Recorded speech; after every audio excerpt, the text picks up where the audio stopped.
Bem-vindo ao Slick Talks, o podcast onde os líderes compartilham estratégias, aprendizados e visões sobre alta performance no mundo digital. Aqui você acompanha conversas inspiradoras e descobre estratégias já testadas na prática. Tudo para ajudar você a transformar desafios em resultados reais.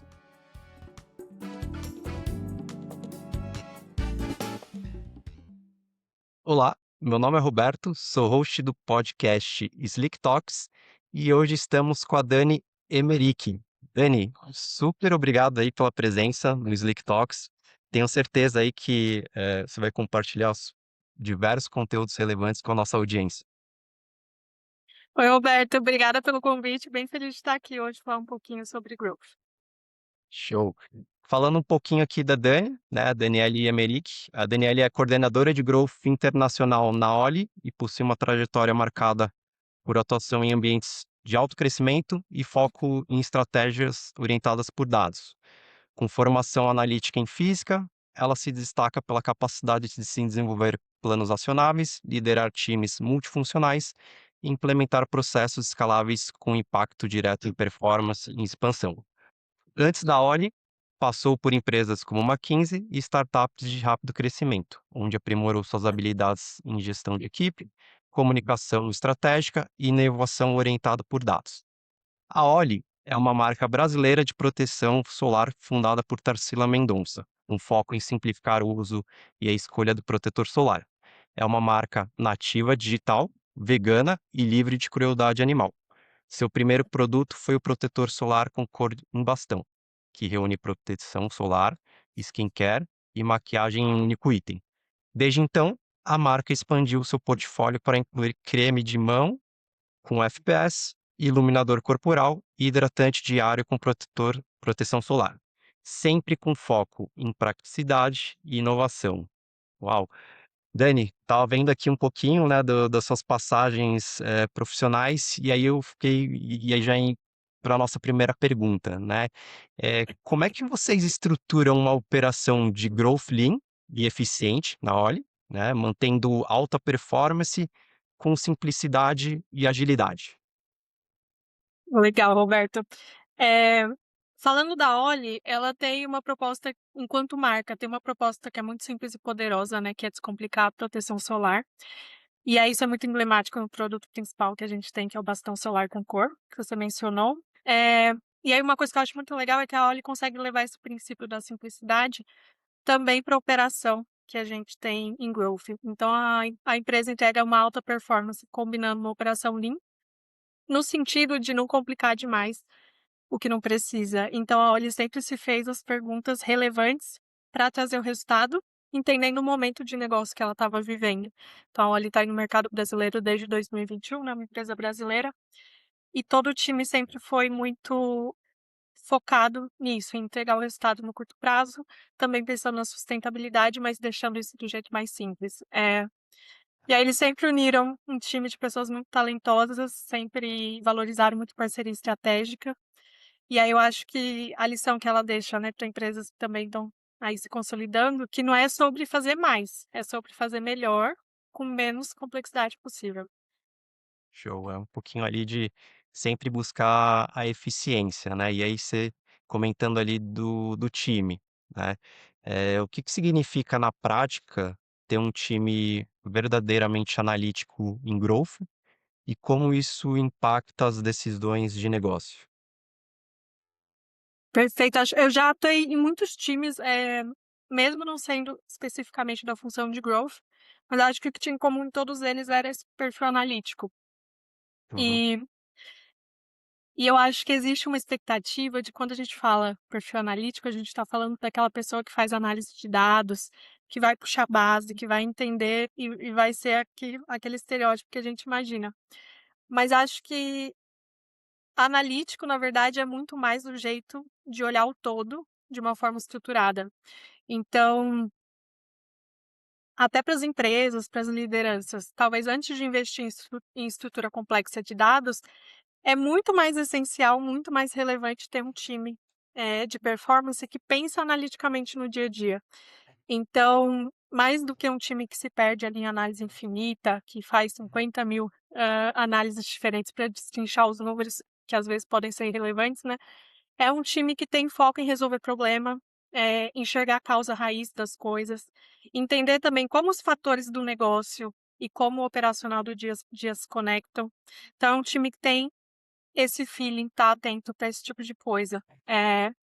E aí porque muitas vezes quem está operando ali no dia a dia é quem enxerga e percebe os padrões muito mais rápido do que ter que parar, se aprofundar em uma análise de dados, enfim, Uhum. e às vezes, principalmente talvez em processos e times que estão se estruturando, os insights relevantes vão surgir muito mais rapidamente dessa sensibilidade operacional, dessa percepção de outliers e de identificação de padrão recorrente. Então é muito mais o perfil analítico dos profissionais que você tem na sua equipe, do que necessariamente a exigência, né, de uma robustez de dados e de pessoas extremamente especializadas nessa parte.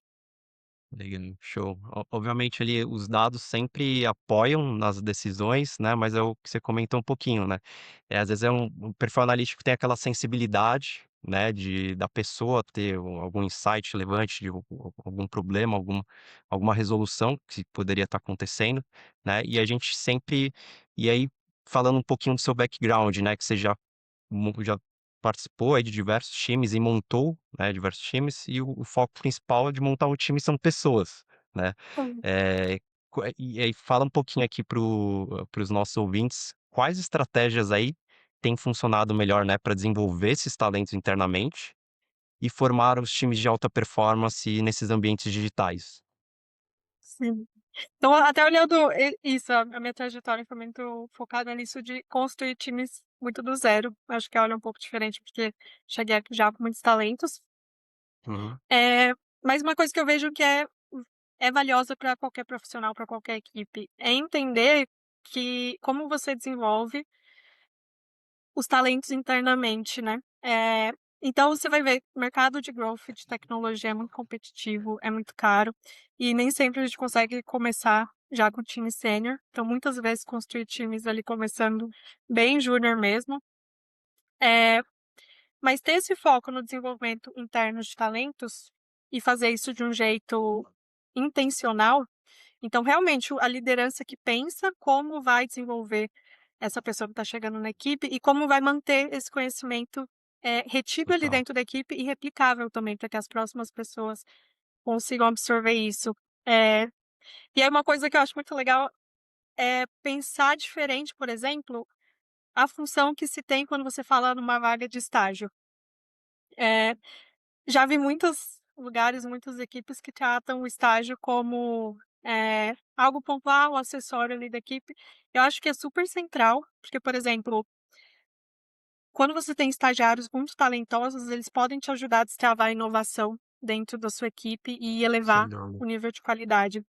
Porque estagiário chega com muita energia, com repertório atualizado ali, porque ele está conversando sobre tecnologia, enfim, sobre as novidades ali dentro da universidade. E também chega com menos vício operacional, né.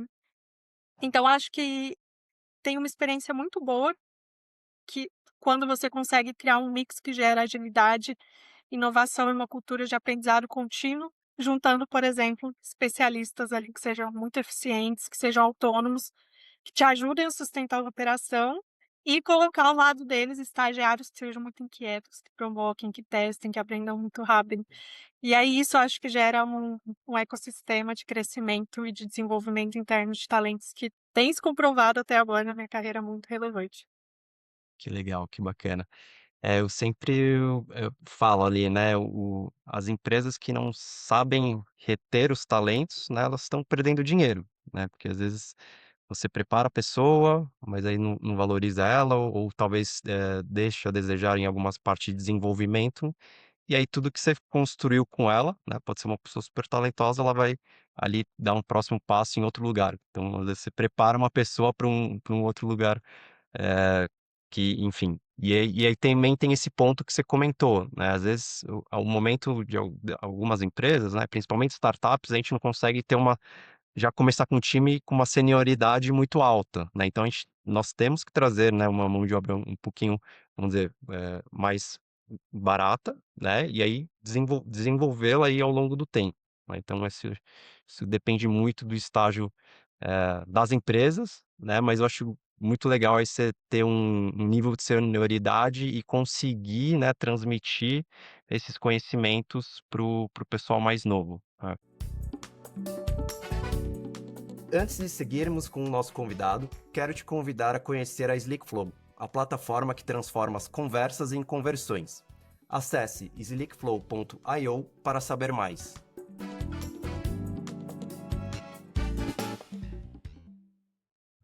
E aí você também comentou um pouquinho no comecinho do papo, né, que um foco bem grande de vocês são parceiros estratégicos, né, a escolha desses parceiros.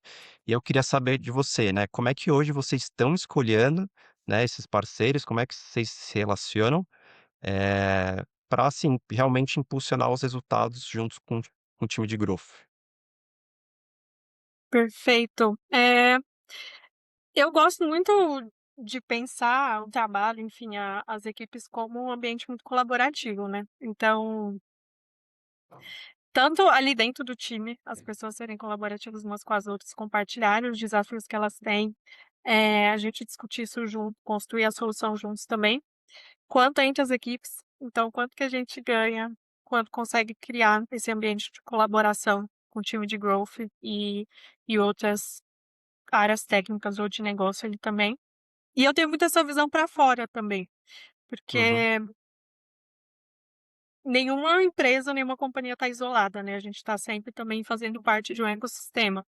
Em sem growth, por dúvida. exemplo, você não pode ignorar o tanto que as plataformas são relevantes, as plataformas de mídia paga, quanto que os seus fornecedores que te apoiam nos seus processos operacionais também são importantes, né.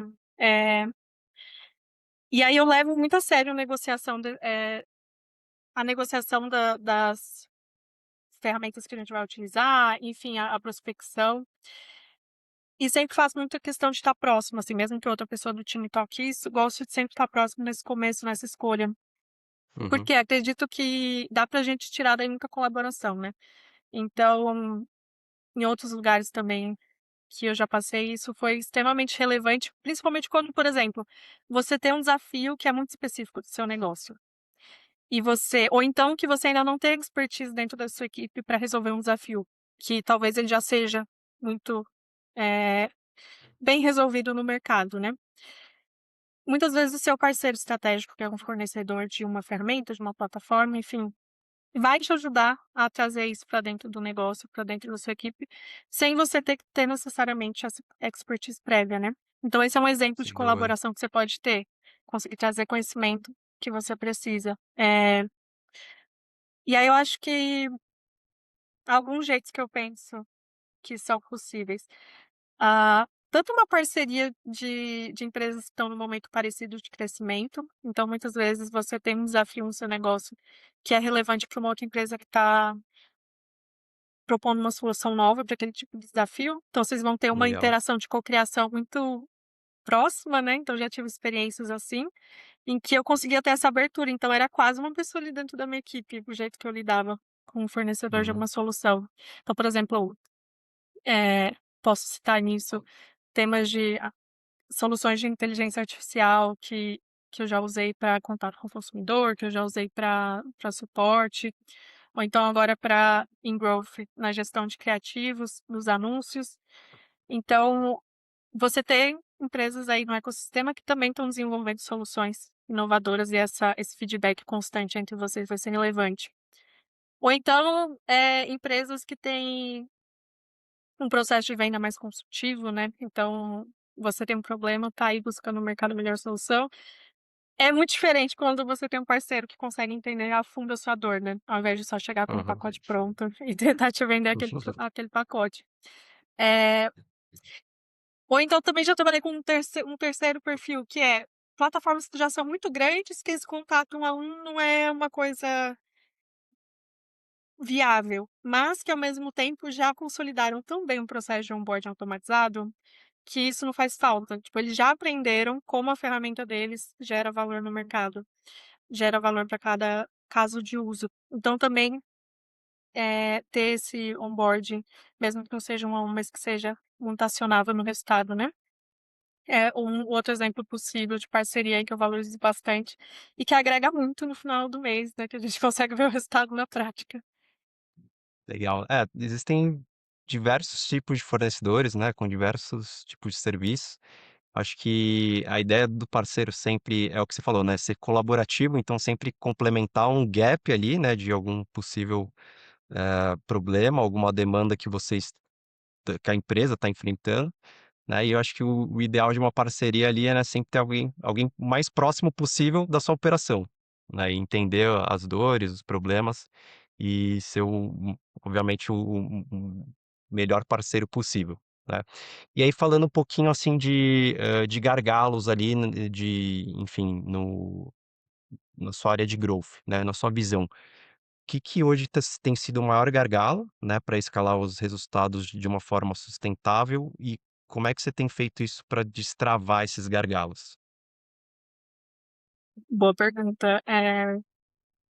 Eu acho que todo mundo que trabalha com growth agora está passando pelo desafio de mudança de como as plataformas operam, então não dá para ignorar o quanto os últimos anos tiveram a gente teve inovação, né, na tecnologia que está por trás dos algoritmos, de como seu conteúdo é priorizado, e aí o escopo dos times mudou muito, né. Então o perfil do profissional de growth que trazia o resultado, lá atrás estou falando talvez de 3, 4 anos atrás, né, não é exatamente mais o mesmo de agora. Então você tem muitas diferenças e o que você fazia há alguns anos não necessariamente é o que vai trazer resultado agora. Então acho que esse é um desafio de manter a sua equipe atualizada e os seus processos atualizados. E acho que isso, por exemplo, agora na experiência da Oli, é uma vantagem, tanto que ela já tinha essa experiência de ser lean e de ser flexível, porque consegue incorporar mudança rápido. Eh, ter essa parte de desenvolvimento de talentos como algo intencional e planejado dentro da equipe também te ajuda, né, a lidar com esse tipo de mudança do cenário e trazer essas inovações na velocidade que elas precisam ser trazidas de fato. Então, acho que esse primeiro desafio de a tecnologia de growth muda muito rápido e está mudando Muito, cada vez mais rápido atualmente. Esse primeiro desafio, talvez essas maneiras de interessar. Eh Acho que outro desafio, e agora muito específico do caso da Oli, é de ganhar complexidade, né, de fato. Então a Oli eu chego na Oli num momento em que o desafio é ganhar complexidade, é operar em vários países, é conseguir aumentar o portfólio.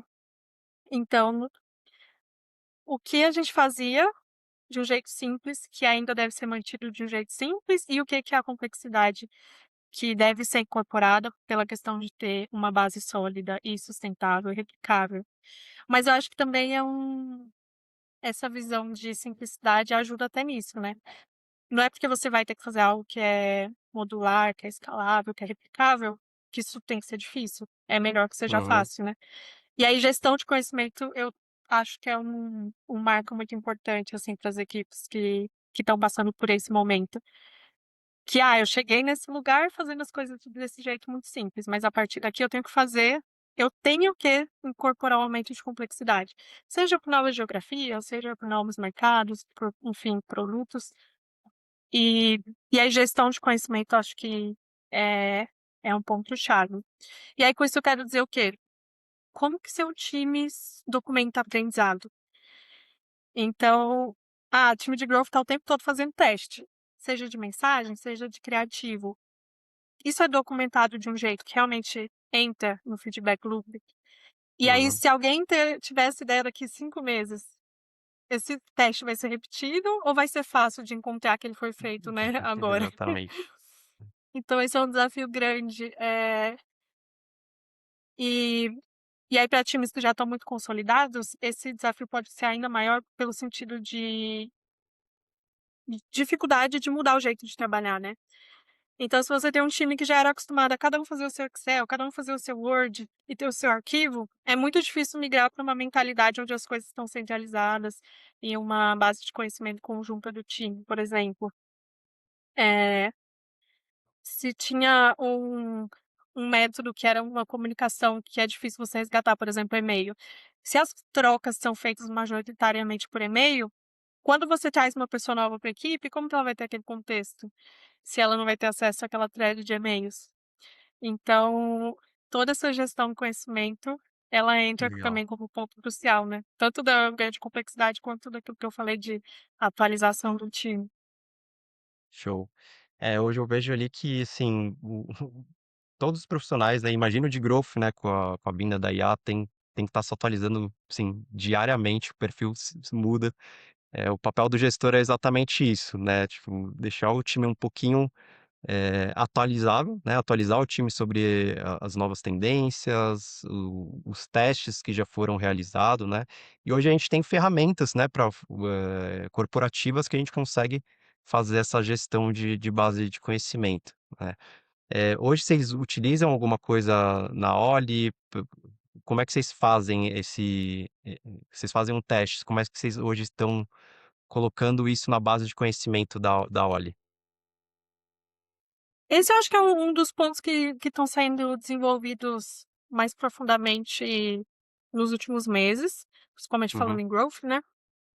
Eh, mas é muito acho que o time tem cada vez mais ido para um caminho de não existe enfim, algum software específico que a uhum, gente usa mais uma, mistura ali do que funciona enquanto metodologia. Então, eu tenho dentro da minha equipe, por exemplo, a gente usa o Microsoft Loop, que é uma enfim, uma plataforma muito parecida com Notion, sim, com coisa assim de notas, que você consegue ter uma estrutura de páginas organizada e é muito ágil.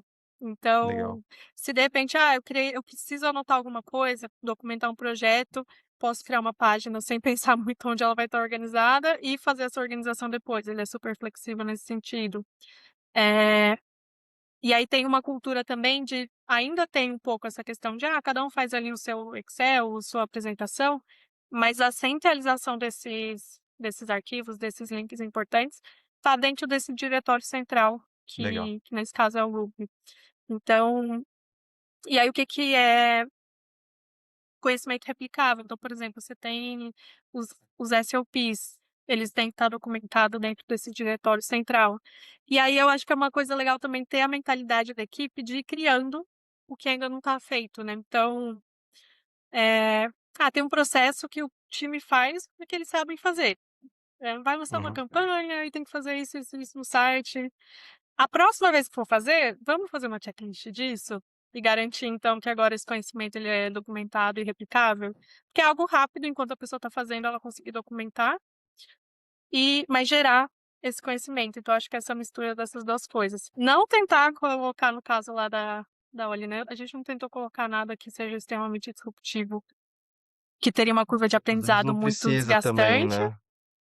E que seja fácil de você estar fazendo no dia a dia, você já vai documentando, já vai centralizando. E eu acho que tem a rotina de sempre usar, né, então, se você usa qualquer solução, seja complexa ou seja simples, se Sim, ela não está de verdade na rotina, ela não vai ser usada de fato, né. Então nos rituais, seja reunião semanal, seja revisão dos resultados, isso ser sempre referenciado, sempre usarem de fato a base de conhecimento que vocês combinaram que é a utilizada pela equipe, né. que legal. Nossa, assim, que ótimo insight, né, você não precisa ter uma ferramenta super ali da NASA, né, para fazer, mas tem que, eu acho que ter uma cultura de time, né, e forçar ali o time a utilizar esses diretórios, né, que são super importantes, para a empresa. Dani, a gente vai encerrando aqui o nosso papo. Muito obrigado aí pelo seu conhecimento, pelas suas experiências. Tenho certeza aí que você gerou bastante conteúdo relevante para os nossos ouvintes. Roberto, eu que te agradeço e eu acho que é importante a gente sempre manter o ecossistema de growth brasileiro com a discussão, e trazendo insights também. Com certeza. Até a próxima. Obrigado por acompanhar o Slick Talks. Se gostou do episódio, siga a gente na sua plataforma favorita e compartilhe esse conteúdo com alguém que também possa se inspirar com essa conversa. Nos vemos no próximo episódio.